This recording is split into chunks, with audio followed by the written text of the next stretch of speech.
Welcome back to Cracking On with the Sun. What a jaw-dropping episode that was last night. I genuinely had to pick my jaw off the floor because I could not believe what we were seeing at the end of the episode.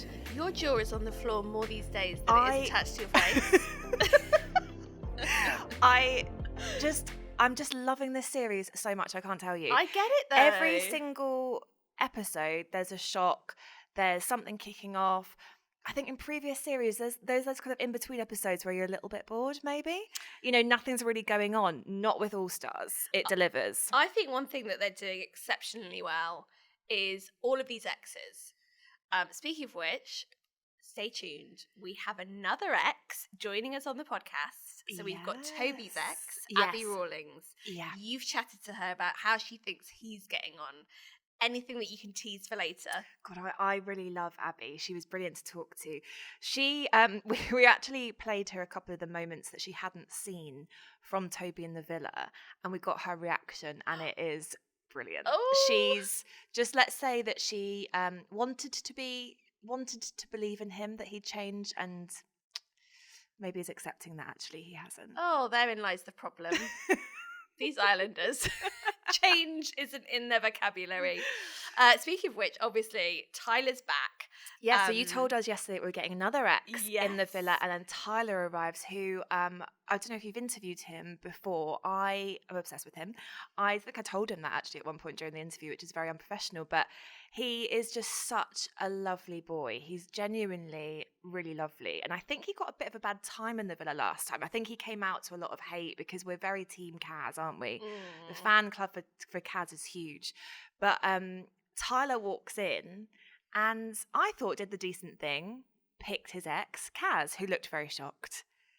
But she seemed to have a bit of a problem with it. Oh, it was like immediate beef, wasn't it? It was like we were down Gaucho and they were bringing out that board with all the beef on it.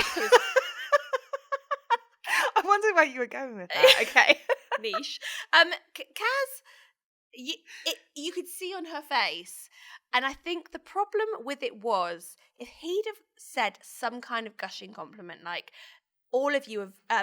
among all of you good-looking women, there's just one girl that shines for me, or some other kind of Love Island cheese, Kaz would have been like, okay, we'll see. I don't know. But it was that kind of slightly on the fence. And I get where he's coming from. He doesn't know how it's going to land. He probably wants to try and play his cards safe. He's probably worried it would land exactly how it did. Yeah, but by sitting on the fence, you only ever get splinters in your bum. Said someone probably once. You know what I mean? But I feel a bit like she should be thankful, especially what happened next, which was we found out that who hadn't been chosen and who was left single was immediately dumped from the villa, which was that jaw-dropping moment we were talking about. Yeah. So that was... Obviously, Lewis and Demi kicked out the villa. Which Demi... She's very popular. I just think she's one of the loveliest people ever. Yeah. For her to be out so soon, just as she was getting going, really, she'd found something with Lewis. Yeah. Next thing, she's out of there. Yeah. So I had a little chat with someone earlier this morning just about how Demi's feeling, and I think gutted's the right word because she'd been having a great time. She was really feeling Lewis. So Jake told us for the podcast yesterday how pretty much from the off, Demi and Lewis were kind of on. We didn't necessarily see that on the program, but they were sailing now. They thought this is us. So obviously great that they're out together and they can explore that maybe.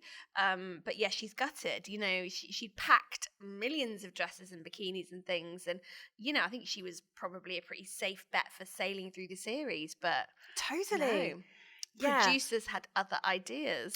Well, it's interesting you say that because you know how I love a fan theory. Go on. And I've been looking at everyone's Amanda's reactions. theory of the day. And it reminds me of, do you remember Harris from last year? Yeah. Who it was the Sun who revealed that there was this punch video. Quite a violent brawl that he was involved in that was filmed. And it, you know, obviously it kind of upset quite a lot of people. It was being shared everywhere. And soon after that, he became the first to leave. But it was in a completely normal format. So, you know, it was similar to last night where it could have been anyone. but he happened to be the one that was kicked out. And it reminded me of Lewis. Lewis has been the one who has had some bad press. He's got a lot of trolling, a lot of hate online, and you wonder whether it is a little bit easier for the producers not having him in there. He was the only one out of the whole cast who was getting kind of any negative headlines, and I feel like maybe Demi was sort of collateral damage. Ooh. And really it was Lewis to sort of maybe his time was up. Because I agree in that the one thing producers can control in those situations, they can't control necessarily who gets chosen. You know, Arabella chose Chris, and then Tyler chose Kaz, which left those two single. Can't necessarily control that. But what they can control is then what happens. What they could have done is leave the vote up to the islanders. You know, quite often they do that, choose one that stays and so on. Mm-hmm. Or, like you say, maybe they saw this as their chance to get rid of their bad egg and swoop. And of course, Love Island would say that, you know, it is completely random. It's not a fix, as some people were saying. It's very convenient. Hang on, ITV say it is not I have fix. written that down because it is important to say, obviously, a lot of the time this show, it is the public vote. And I think people do tend to kick off if they don't like the result. But then you have to say, hang on a minute, it's public vote. You know, that's just how it's gone down. Yeah. It is a slightly different situation with this because, like we were saying, it's been manipulated slightly with the producers, and you kind of wonder if they'd been in a different position, which they could have well been. I mean, I think Toby was expecting to be chosen by Arabella, and he looked a bit put out. Toby. I loved it. So I think what's rapidly emerging here is a picture that Toby is Mr. Loverboy. Maybe want to sing. Is there anyone that, and I say this with all the love in the world, because he's young, he's fun, he's living his best life. Is there anyone that Toby hasn't kissed? Let me just get my... it might be quicker to name the people that because if you said to me, okay, who in the Love Island All Stars cast is going to be the one that has got with the most people over the years, I'd be looking at like a Joshua Ritchie, or you know, someone from those earlier series, someone from series 2, 3. No, Toby has been a busy boy in the last couple of years. I just don't see him with Arabella. I just don't see it. She just seems so much more mature than him. Isn't there something like 10 years between them? They've got like quite the age gap. Yeah. But, I don't see it working. He was in the 2021 Villa. That's, 2 years, and he has been living his best life, and I love that for him. Because do you know what I love more than anything is islanders who go on there and then are just like, this has given me this wonderful chance to have a great time for a couple of years. My favourite recent example of that is Casey, that was in the Winter Villa last year. Yes. Hasn't necessarily tried to be an influencer, isn't really doing those brand deals, but is just on holiday constantly, snogging all the girls, having a lovely time. Oh, I know. Him and Tom, my God, they have a great time together. Well, I know, exactly. And, they're not bitter about the edit or anything like that, because they're like, Love Island's given me this great life. So, Toby, love your work. I suppose that brings us on to someone who potentially isn't loving Toby's work as much, which is ex-Abby. So yeah, Abby, I don't know if you have to look back to that series in 2021, but this was Toby being Toby at his finest, which is kind of hopping around all over the place. He had been matched up with Chloe Burrows. There was Kaz first, then there was Chloe. Yeah. Then there was Mary. Casa Amor Mary. Or was there Abby and then Mary, actually? Abby, then Casa Amor Mary. God. Then he came back and then got with Chloe. Yes. So Abby was the sandwich. Yeah. And actually speaking to her, she puts across, I think in a really lovely way, I need to be better at this, being less bitter about exes. She was great because she was saying, look, it was quite nice seeing him reunite with Chloe after all of that, because it looked really, they were very cute together. It looked lovely. But then she was happy with that. What she's not happy with is that kind of dotting around constantly. The grass is always greener, but it's not. He realizes it's not, and he goes back again. And we're kind of seeing that this time around. Would it go back to Georgia if she would have him? Yes. Yes. Arabella, Yes. he'd have coupled up with her, but she chose Chris. Yeah. So he's in a bit of a predicament now. Yeah. And it was so interesting to get Abby's thoughts on this. So should we hear what she thinks? Yes, let's. We saw Demi kissing Lewis, quite a hot and steamy kiss. And then we saw her go over and sit next to Lib and Kaz. Honestly, that was the most awkward moment ever.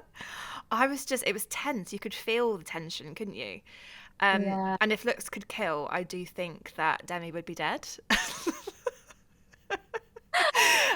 Do you think that Demi should maybe have been honest in that moment? Do you know what? I really liked it. I know Demi quite well as well. I really like her. I think she's a lovely girl. I think what happens there, because again, it might come across a bit strange that she walked over straight after kissing Lewis when obviously Kaz was also trying to pursue something with him.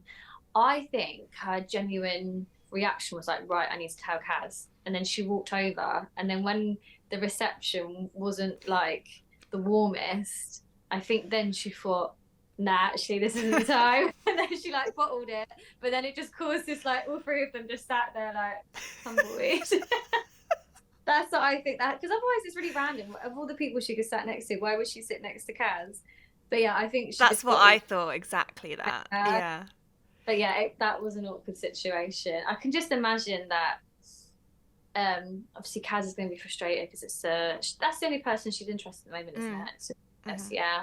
And then obviously with Lib and Mitch, I think both of them together would have just been having like a proper little moan and just felt frustrated. And then whilst they're in their feels, Dem then walks over and just sits right down in the middle of it, like, hi. And obviously she's so bubbly and high energy, and they're like, hi. And knowing Demi on the outside, you can totally see how that situation has played out. It's not even set up, it's just brilliant. No, when she ran into the changing rooms and then was like, oh, I'm just looking for my phone. While holding her phone. Honestly, it cracks me up. Drawers, just moving stuff around, like, got it.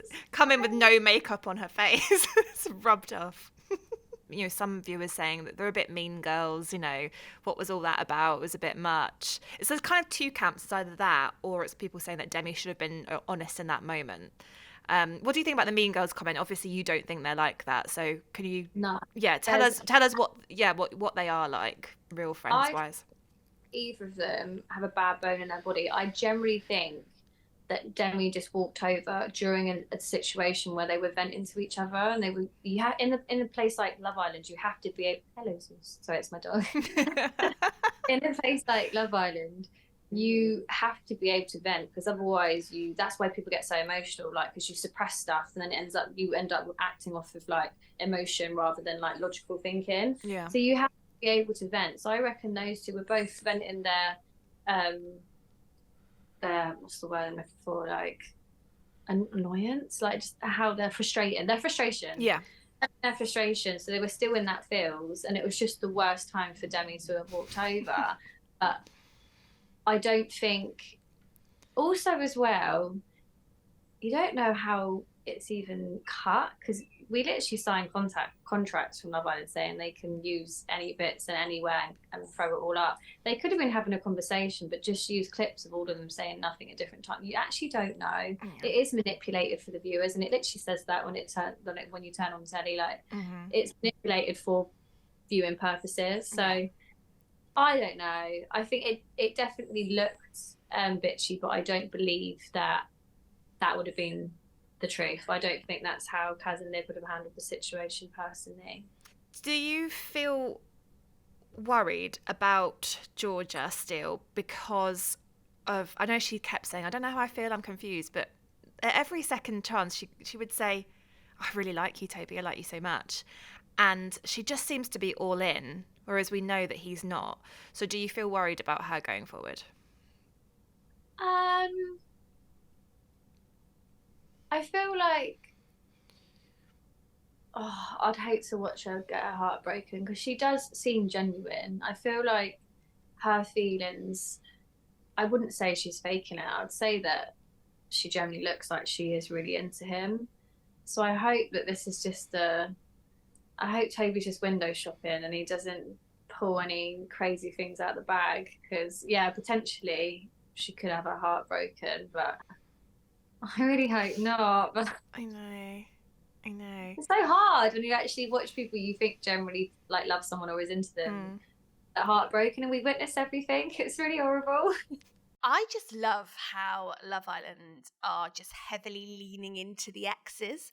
Yeah. I worried that, obviously people are drawing comparisons already to Ex on the Beach. It is very celeb on Ex on the Beach, for sure.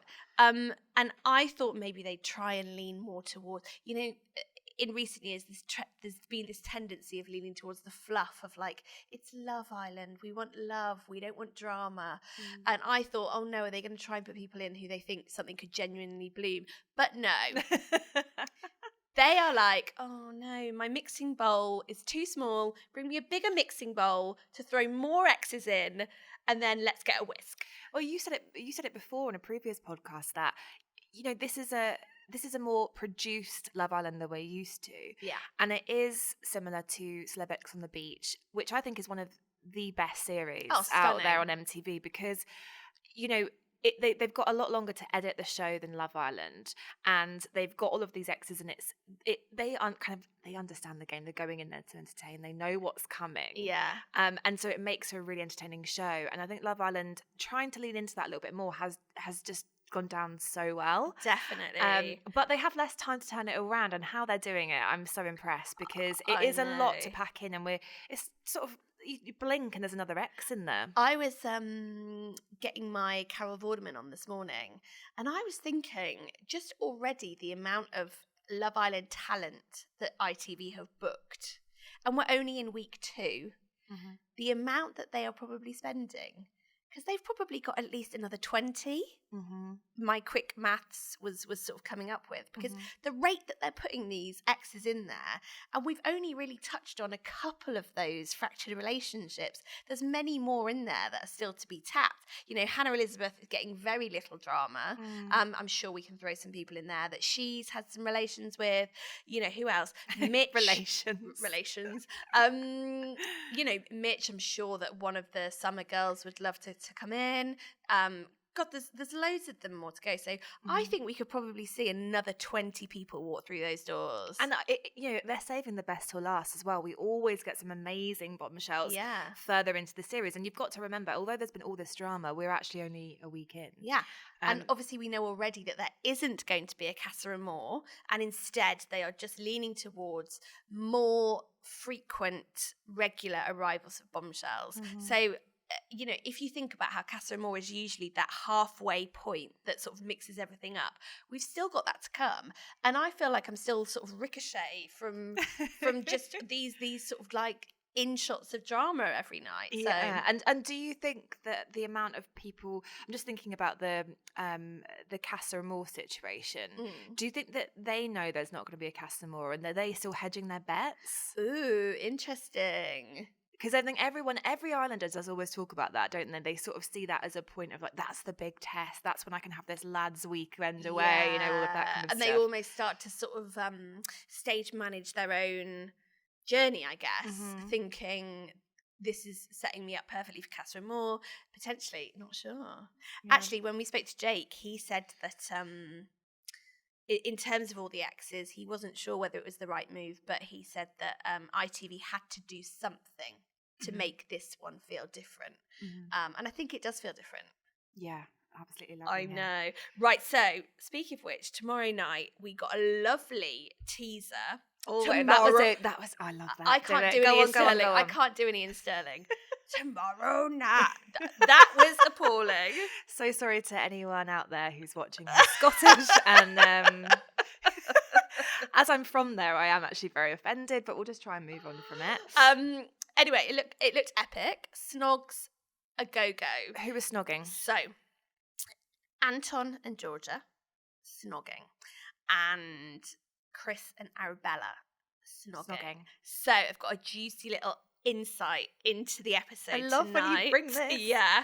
So if we thought that Lewis and Demi's snog was raunchy, we were a bit. Yeah, it was very raunchy. What I'm hearing about Chris and Arabella's is this is potentially the most tongue quote we've ever seen on Love Island because the snogging is so graphic.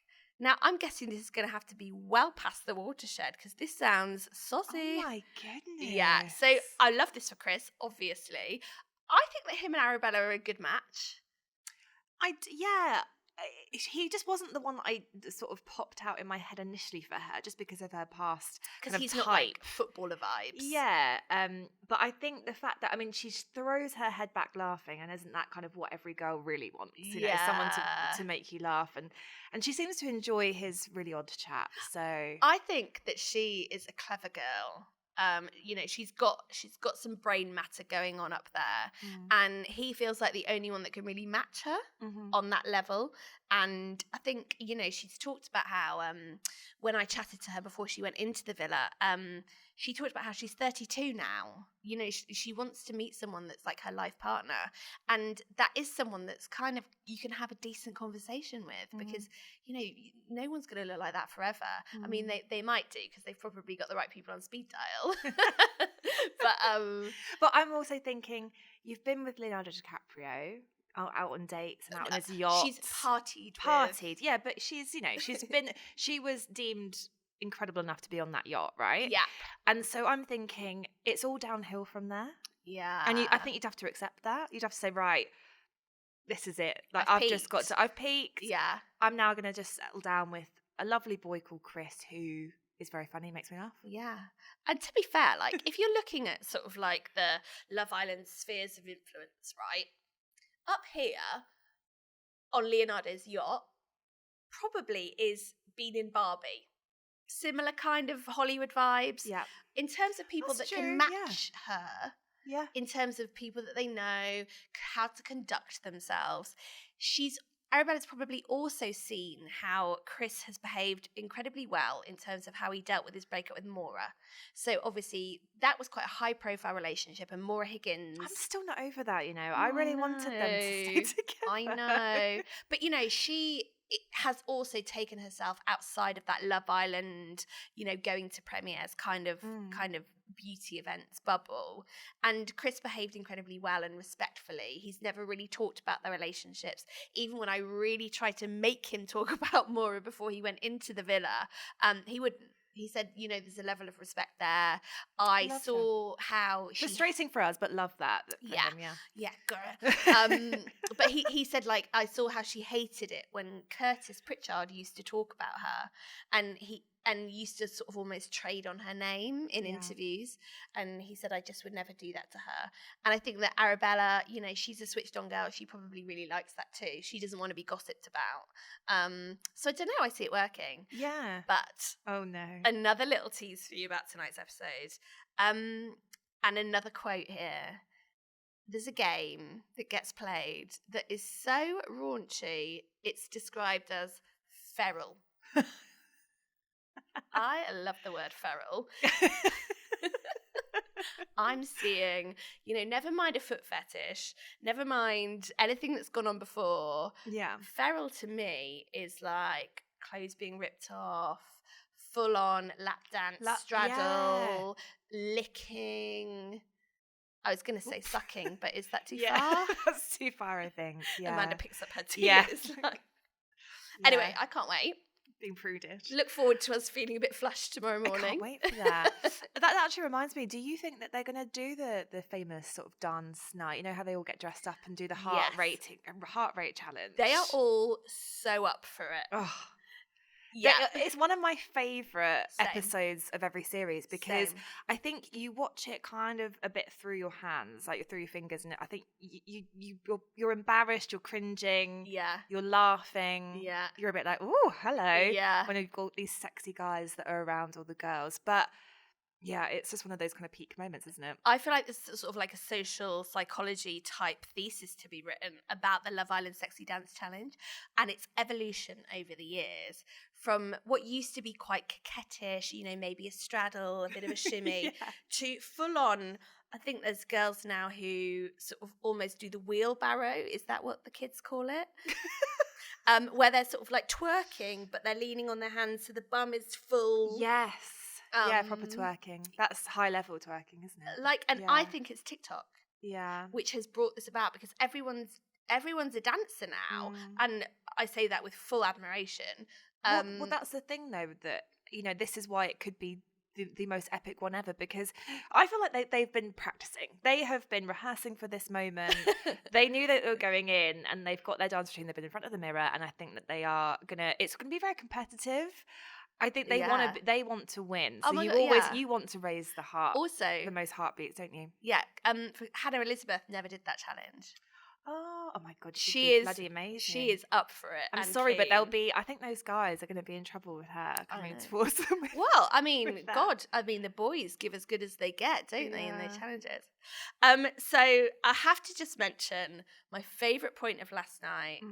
I am now christening Anton David Attenborough. That moment where that was brilliant. He and Georgia was sort of like stood next to each other, but then I think Arabella was there, and Anton was like narrating their almost courting ritual. So it was Georgia and I are now starting to look at this more on a relationship level, but then also standing in that like sort of shin high water in that pool and coming back together. We're going to push the romantic thing a little more. Make lips a ting later, you know what I'm saying, mate? See where it goes. Oh, hello, you two. And see where it goes. But I think that Arabella, I think, was like, okay, I'm just going to go now, because she obviously felt so awkward by Anton's approach. It was hilarious to watch, because you were like, do you realise that she's right there? It was just really awkward. But then also I think the way that it was typical Anton of him managing to say something that just sounds so awkward, which was, he kept repeating it as well, that he was going to be pushing the romance with Georgia. We're going to be pushing the romance side. We're going to be pushing into that romantic side. I was like, right, that's not how women like to be treated, Anton. Unless he's doing consent. It was just like, why are you talking like that? It's about to get sexy. Sexy, is that going to be okay? I'm going to push the sexy. I've actually been chatting to one of Anton's exes. Do you remember Belle Hassan?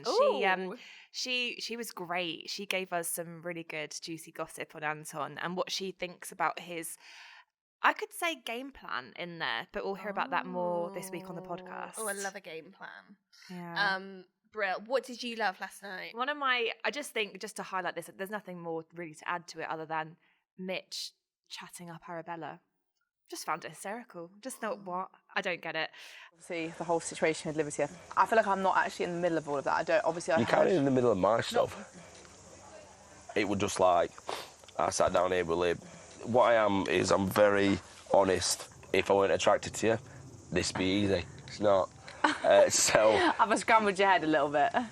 Not a lot, but enough. Oh, okay, great. That's good to know.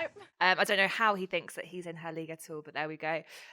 This isn't funny. This is actually quite concerning. Hannah Elizabeth missing. Where was she in that episode? I completely agree. I mean, I missed her. I think that we need a bit of Hannah Elizabeth in there. We need her. We need some Hannah Elizabeth. We need John in there. That's what I think we're now campaigning, because we've mentioned it twice already this week. But we need him in there. Yeah, and also, like, let's not forget, there's probably other people. You know, they all speak to these producers all the time, forever. So, like, there's going to be other people, not just John. Like, look, I can't remember who else she had a thing with in series 1, because I think she was just basic with John from the start, wasn't she? Yeah. So it'll be interesting to see who they can find. But she's been on the circuit for so long. You're right. There will be people. Defo. I'm missing her. Yeah. I can't even remember what she had on last night, and that's a tragedy. That's so true. I know. How much we didn't see her? We didn't see her. Yeah, problem. It would have been iconic no matter what. No, I know. Speaking of Georgia Harrison's PJs. Aww. I don't know where I can get them from, but I need some. And when she came spawn. in, after sleeping outside, which I don't think she should have done, I think that Josh should have gone outside. But, you know, he's not a gentleman, obviously. And she is outside there. She comes in the morning and everyone's taking the mick out of her because she's got some, like, kind of feather dusters on the end of her PJs. Like, have you been dusting? Brilliant. You know, the one thing that I think about Georgia, which I think more and more is coming across, is she is just so her own person. Like we've talked before about how it's really nice that this group of islanders aren't all the same. You know, there's some real sort of personalities who are just, this is me, and she's defo one of those, isn't she? Oh, I think that she's the one that deserves to find love in there. I really hope she does. Oh, I still have I still have this small hope that Chris Taylor and Georgia Harrison might get together down the line. Because I just really don't could see it working with Anton. I don't. No, I don't see It'll be interesting to see how the kiss plays out. I don't know. I'm just imagining it being awkward, but I don't know. We need to see the build up, don't we? Back when I was a professional dater, before I met my husband, I think, like you say, a kiss can change everything. And quite often I would be like, sorry, men that were subjected to this, quite often I would kiss someone just to see, because sometimes you're like, I'm not quite sure how I feel about this. Are we pushing the romance here? I do or think are we not? that's what George has done. I think she's taken the leap. She knows that it's not working out with Josh. It hasn't in the past, and it was then confirmed because he was just off chatting to anyone and everyone after they kissed, and she was not happy about that. So I think that it's like, right, let's just give it a go. It feels quite forced. This is the pushing of the romance. We were seeing it play out. Pushing romance, stage one. Romance, it's happening. But I cannot wait to see how it all plays out tonight. No, I know. Do you know what I think is interesting? And I'm going to ruin it all now. We've not talked about Molly and Callum once this episode. And I think that's good. I'm bored of it. Yeah. Well, do you know a lot of people were agreeing with my theory from yesterday? And lots of messages to say about that they were like, that's actually spot on. But we did see that first look in last night's episode, which was Callum and Toby having a massive row. Yeah. We're assuming that that's about Georgia Steele, because Toby sort of ditched her. Now Callum's cracking on and they seem to have a bit of chemistry. I think it's just, they kept saying, you know, she's northern, he's northern, as if like that matches you. Like, I found that odd. Also, isn't she from Leicester? she's not. It's not. Is like, that northern now? I think that they just, anything that's above London, it's like Watford Gap North. The North. It's very Game of Thrones. It's just talking about the North all the time in that place. So I don't know whether that means that Molly is out of the picture now. That's something to discuss tomorrow. Because does this mean that Callum has kind of just completely written her off and he's going at it with Toby because he wants Georgia Steele that much? I don't know. I'm bored of it. Okay, thanks for coming. On that note, more of things that I'm bored about tomorrow. Yes. When we'll hear from more exes, I'm sure, and all the action coming up in